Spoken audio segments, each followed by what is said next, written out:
Liam Patel, how are things? I got a glimpse of how things were on Saturday nights, and things went very, very well for you in that ring. Yeah, it was a good performance from me on Saturday. Mm-hmm. Yeah, I'm happy with it. I'm happy with it. I feel like that's how I should have performed. I believe with the way I've been training. I believe I've been really disciplined over for a long time now. I'm only time I take time off is when I'm ill or when I'm injured. So I'm not just in the gym from camp to camp. It's not like that. Camps all year round. It's just that those last few weeks, those last like 8 weeks, you kind of ramp it up. More maybe might be more intense. Yeah, that's it. It becomes a bit more intense. But I'm still training all year round. So yeah. But thanks for having me on again. It's good to No, see so you. It's look, been a little while. congratulations. I'm really, really happy for you, and really, I know you said it was ways for you to improve, but look, I'm really glad with your performance in that ring, and I saw you dish out some heavy shots and even floor the guy one or two times during the fight. Couple turns in the clinch. Mm-hmm, mm-hmm. Yeah. A couple turns in the Yes. clinch. Rocked him. I think with I don't know if it was an elbow or a right hand. But yeah, I think I used like a lot of weapons in that fight, Yeah. which is Yes. which is Also, usually I kick, I move, I score. I make it. I try and make the fight easy for myself. So, but this time I wanted to use more weapons, show what else I can do. yes.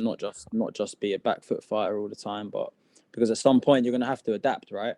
Yeah. And you're not just Yes. thinking, at least for me anyway, I'm not just thinking, oh, like UK level, like, what can I do to keep winning at UK level? But what can I do to win at like top level, European level, and then obviously eventually world level as well. So at the same, if it's not broken, you don't have to fix it, but it doesn't mean you have to stop improving, and get complacent and just believe that this is going to win you fights all the time, because Yeah. at the end of the day, there's people out there who can knock me out. So the Yeah. improvement don't stop. That's it. Yeah. Unless you're Nongo, unless you're Nongo or Senchai, improving don't stop. And even for them, I'm sure that even for them, they're still improving every day. So why should I do any different?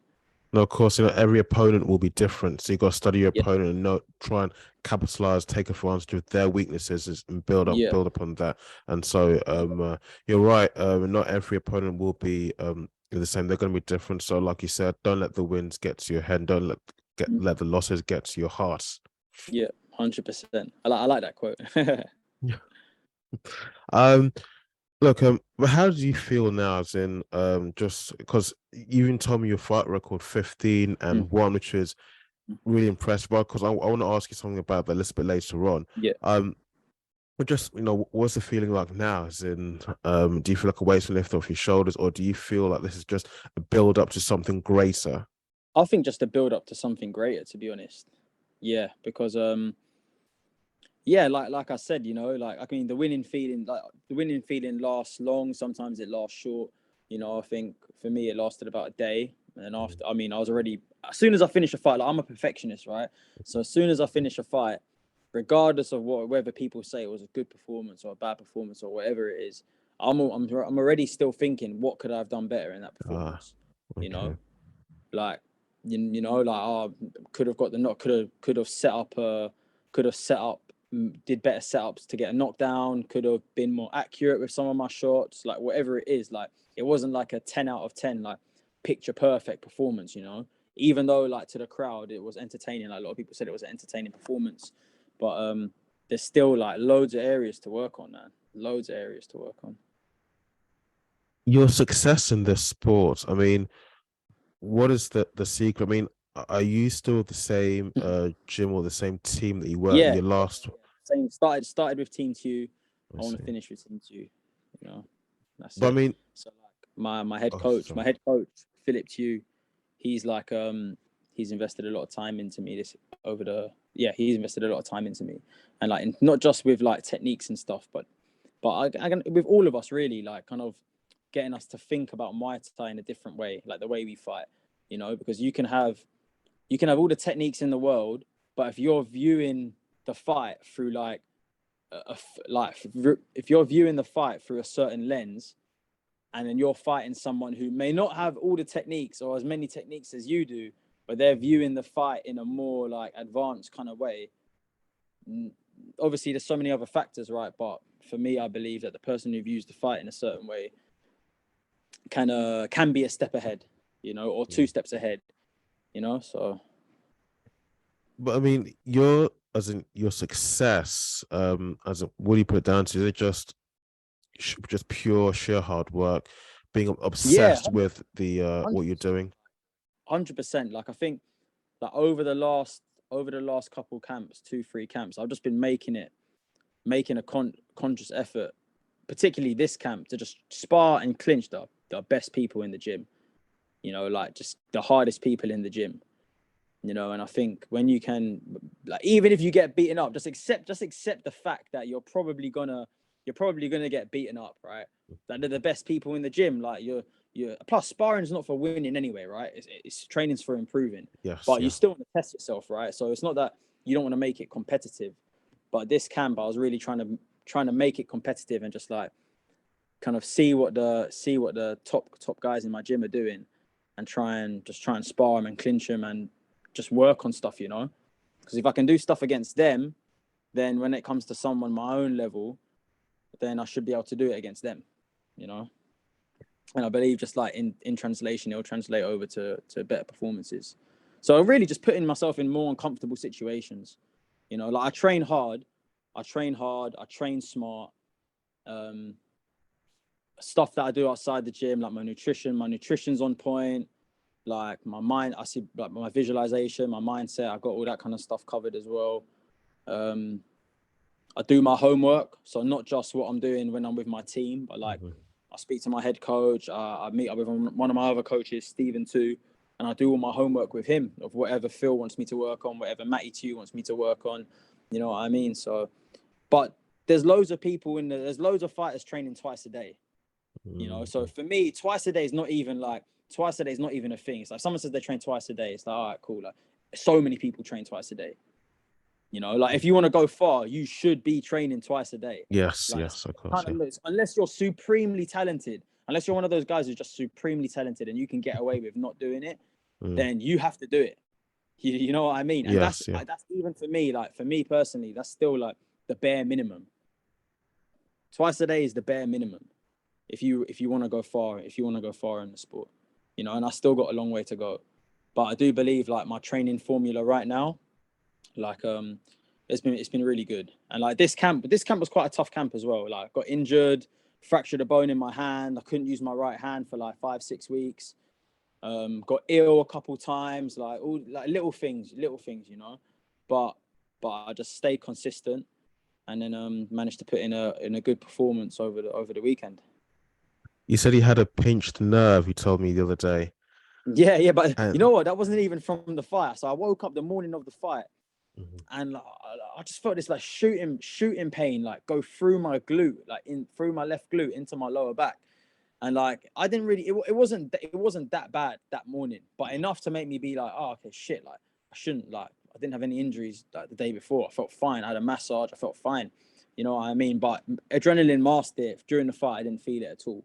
It was like the next day when I woke up the next day, I felt it. Like I couldn't walk properly. I couldn't like bend over properly. You know what I mean? Like pick stuff up, tie my shoelaces and shit. You know. So I had a massage and like deep tissue massage with a girl I go to, Daniela, wicked masseuse. She sorted it out, and then I woke up this morning like 80% better. So yeah.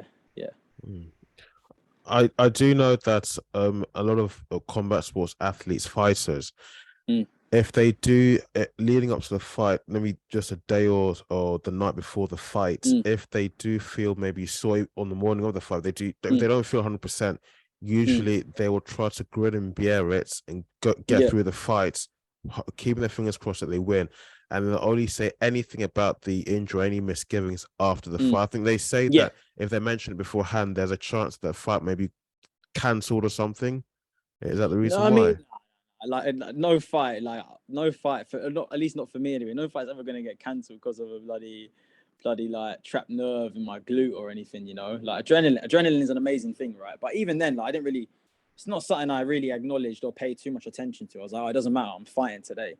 You know what I mean? I just didn't really do too many kicks in my warm up and stuff. because I didn't want to overstretch it. I didn't want to make it worse. I just wanted to save it for the fight, you know. The fight you had on Saturday, just what was your as in how did you feel as in just in the run up to it and walking to the ring, because this is for MTGP. This is their Road Yeah, to One final, so it's yeah, a big showdown. yeah. As in, what was the feeling before the fight? What was the feeling even after? You know, when you had the win in the bag. Yeah. Before the fight, like in the lead up, so I don't like to get to the show too early because I don't want all the nervous energy to come Okay. too early, and then you kind of go down a bit, and you go up and you go down. I like to get there with at least like maybe 2 hours before my fight. So then I get my medical done, get my hands wrapped. That's about half an hour, maybe a bit longer, and then I just chill in the changing room for a bit. I don't even want to go. I used to go and watch all the rest of the fights, but then you get too excited sometimes when your teammates are fighting or when there's a good fight on, and it takes your energy away. You know what I mean? Like fight Yes. day Yeah. now is all about saving all my energy for the fight. You know, because your nerves already take away some of your energy. Yeah. You know what I mean? Of course. So Yeah. like, stay in the changing room, relax, chill, have a laugh, have a joke with my teammates. You know, and then when it's my time, I'll just get ready, have a little warm up. I don't even really like to hit pads when I warm up. Like I like to do more drills. I like to do more drills and more shadow boxing and just like get my mind in the right place and just get loose, just get really loose, you know? Hmm. Now you told me your fight record a few times now, which is Yeah. again, it's really, really impressive. But you're just as you've been fighting and the time so far, the time you've been in the Mm-hmm. sport, who have been your hardest opponents, and maybe shockingly, if you can say, if you can call them this, your easiest opponents, Hard. Oh. the So like toughest, of course, yeah. I'd say okay, so like definitely like my first A class fight in Denmark, which was the one I lost split decision. I lost to Johannes Peterson. He recently fought Chris Shaw over the weekend. Like tough guy. Like Okay. guy looks like a Viking. I remember shitting it for that fight. Like first international fight, first A class, first fight abroad as well. Yeah, first fight abroad. But yeah, I lost that on split decision. He was definitely one of my toughest opponents. Matty Holleran as well. Like I knew that was going to be a tough fight. Like that was my first 5 round. That was my first 5 rounder as well. For the MTGP British title. He was like mentally in the lead up. That was a super tough fight. But I just managed to use my range really well and just like play my game of hitting and not getting hit. Corey Chettle as well. So not the fight I just had, the fight before that. He was a tough fight. He was a tough fight as well. But I just managed to do what I do best, kick and move, you know, and just rack up points, you know, and I got the win in there as well, you know. But I try not to think too much about who's toughest and who's easy. Everyone's tough in their own way, you know. Everyone's got strengths, everyone's got weaknesses. So now when I at least in hindsight anyway, when I look at opponents, like, and to be honest, I don't even really like to look at my opponents. I let my teammates and my coaches do that. But I just see, okay, what are their strengths? I just want to know, like, what are their strengths? Like, what are their weaknesses? You know, and then I just work from there, kind of thing, you know. For that one time that you didn't win, did you get any sort of backlash from the fight fans and just people shitting on you and giving you a hard time? Not really. Nothing, to be honest with you. And even if I did, I don't really care. You know, I like, people can say what they want. People have kind of always said what they wanted about my style. Like some people like my style, some people don't like my style. You know, I mean, some people want me to like stand and bang more. Some people enjoy watching me play the evasive game and stuff. You know, but yeah. But what? I may sound like an idiot for asking this, but Yeah. why wouldn't they like your style? I mean, some people, I mean, for the sorts of success that you achieved, I mean, your style clearly must be working because it's getting you wins. Yeah, You know what I mean? Yeah. exactly. I don't know. So everyone's different, right? Like in Muay Thai, there's different styles, right? You got Muay Mat, you got Fima, you got Muay Cow, you have Muay Book. There's all these different styles, you know. But like obviously, like in I say in society, styles that people deem as like the most entertaining are like you got you're like Rotang style, you know, people like that. People want to see that. People want to see blood. You know. So and it goes through phases. It goes through phases. Even in Thailand, it goes through phases, you know. There's phases where like the femur evasive technical style was like was like really in. And now like then Rotang came on the scene, started destroying people in one, and then Muay Mat became what's in, you know. But at one point the Muay Cow was in when Yodvicha, I don't know if you heard a guy called Yodvicha. He's like one of my favorite fighters. He was like destroying everyone there was to beat. By the time he was like 17, 18, he beat everyone. Beat Senchai, beat Nongo, beat Pechbanchu, beat Singdam. Everyone there was to beat, he beat by the time he was like 18. And then at that point, Muay Cow was in. You know what I mean? So it goes through phases. But yeah, I just do what I enjoy. You know, I fight the style I enjoy fighting. No, you know, I don't really like to think about too much about what people think. no, I hear exactly what you mean. It's something that I've noticed, and it's something which, thankfully, I've never really done this, especially online on social media, to leave a negative comment on a fighter's Instagram or Twitter, whatever platform it may be. I do think to myself, well, they may have lost that fight, but still they had the balls and the guts to step into that cage or ring, wherever, and give it their all. I didn't know those things, and neither did any of these naysayers. Yeah. But you mentioned to me about the fight record, that wins and losses don't mean anything, let's say, much in real life, but maybe they do on paper. But when the fight is in the cage, were you referring to like just their fighting, so whether they're entertaining or not? In terms of what, like when I'm talking about like certain styles people like. And well, you said the fight record. This person may have way more wins than they have losses. But you did mention to me that it doesn't mean much. It might mean, I mean, it might be significant on paper, but it may not be in the real world. For example, like you can have less fights and go up against someone who's got more. But like, I didn't really know anything about my opponent on Saturday. I didn't really know anything about him. All I knew was that he liked to go forward. I didn't want to know about his fight record. I didn't want to know if he's a champ in Brazil or any of this stuff. You know what I mean? I don't care, because it doesn't actually matter. All what matters is like that I go into the fight having trained hard and doing what I'm supposed to do. But now after the fight, obviously, like, you speak to each other, you get to know, you have a chat with each other. Like, he's had 34 fights. Like, that's more than twice the amount of fights I've had. You know what I mean? He's a 2 or 3-time champion in Brazil, whatever it is. But at the same time, it doesn't mean when I say it doesn't mean anything, it's because I still got the win, right? Yes, and I still still won like pretty comfortably. You know what I mean? So it's like someone can have twice as many fights as you, or be a champ wherever they're from, etc., etc.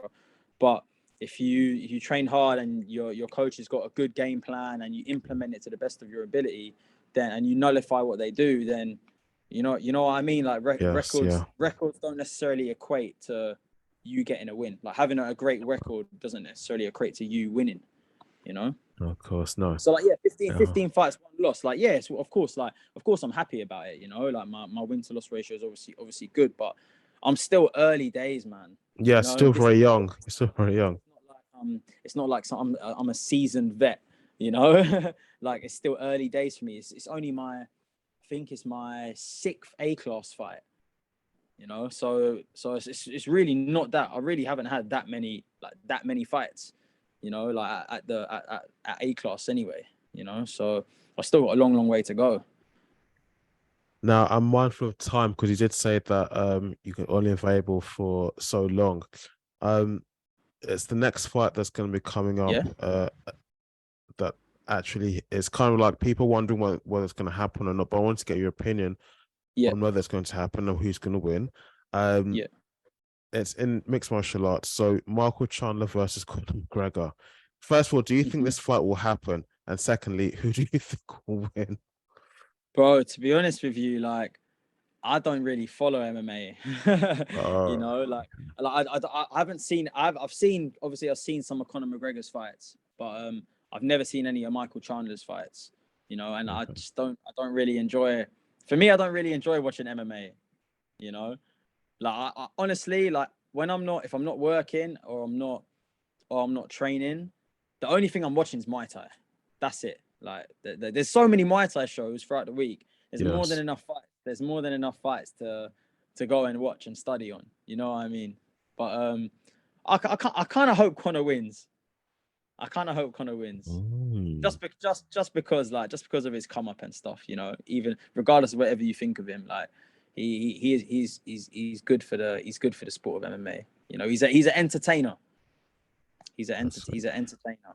You know. Question is that people are thinking before we even get to the fight, is this fight even going to happen? Because by now, I think Dana White and the UFC should have set a date when the fight's going to take place. Bro, who knows? Who knows? Bro, you need to start watching some more Muay Thai, man. No, of course, definitely, yeah. There's so many Muay Thai fights between like the top guys that needs to happen. Like it's crazy. Yeah. One championship's got some good fights. Roger Dumden World Series has got some wicked fights. You know, I want to see. I don't know if you heard of him, but there's a guy called Tawanchai. If I've seen his face, I might remember his name. Name's not so good with names. Yeah, sorry. Yeah. He's a really slick southpaw.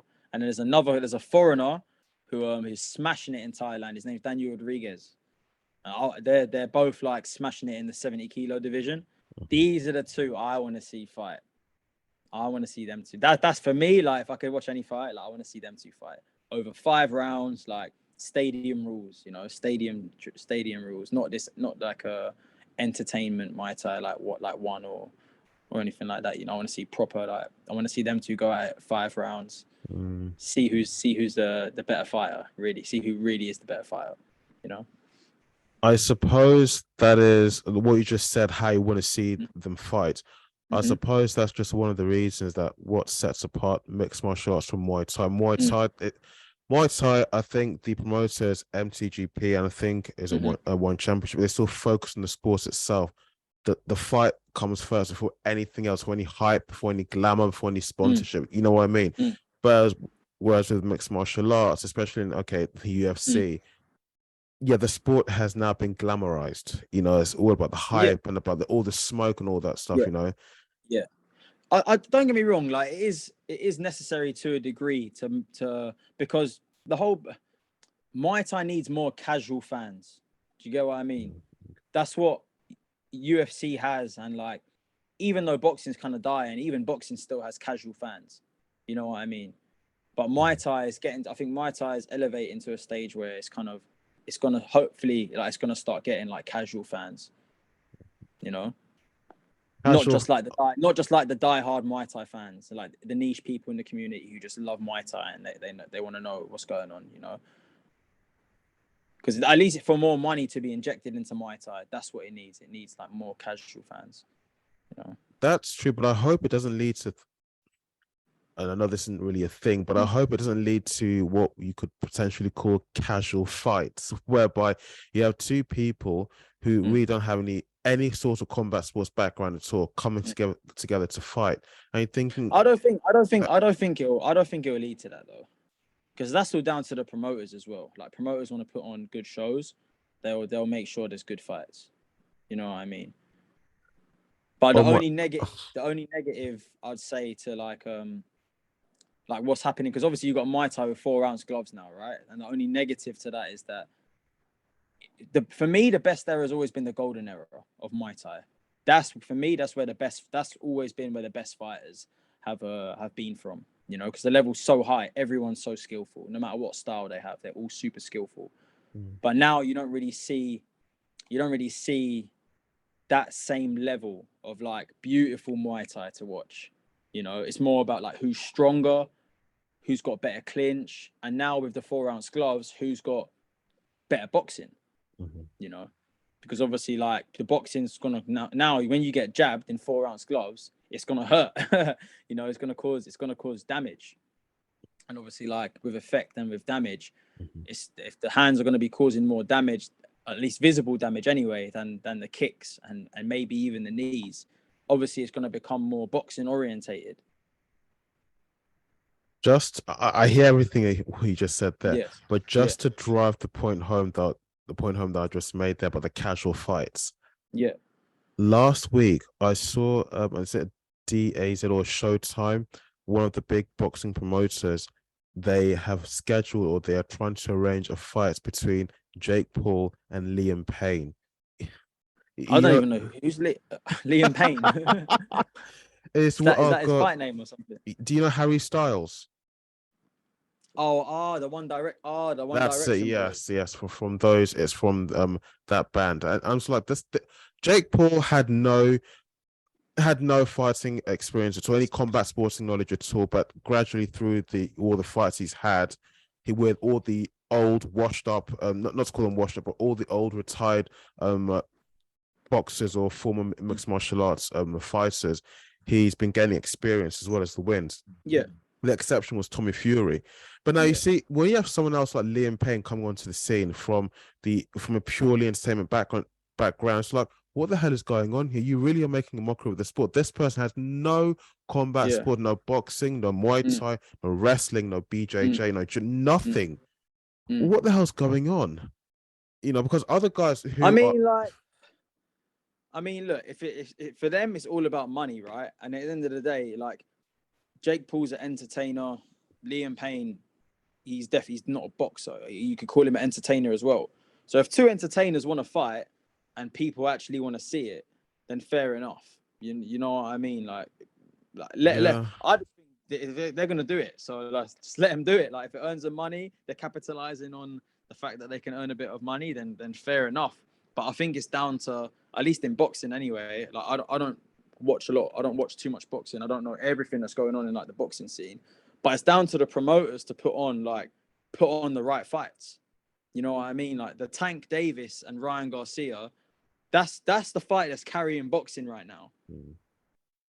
That's the fight that's carrying boxing right now.